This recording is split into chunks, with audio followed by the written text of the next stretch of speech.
Hello everyone, it's me JB from UniqueTutorials. Today in this video I'll show you how to hide or remove every drive's letter in Windows 10 or 11 running computers. So without further more delay, let's begin. So firstly, let me show you by opening the File Explorer.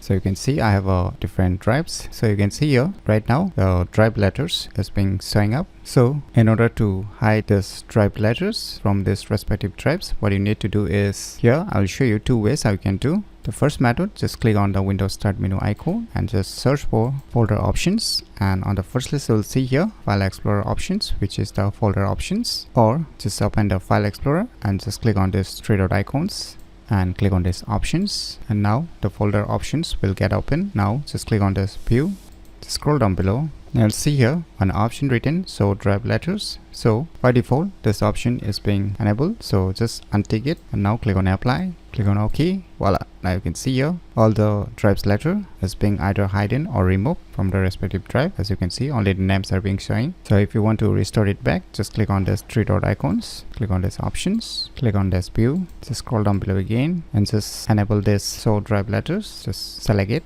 click on apply, click on OK. Now it will show back the drive's letter. So by using these cool tricks, you can easily hide or remove every drive's letter in Windows 10 or 11 running computers very easily. So if you never known about these cool tricks, then you should definitely give it a try. So if you find this video tutorial useful, please click on the thumbs like button, and if you're new to our channel, click on the subscribe button, and lastly, thanks for watching.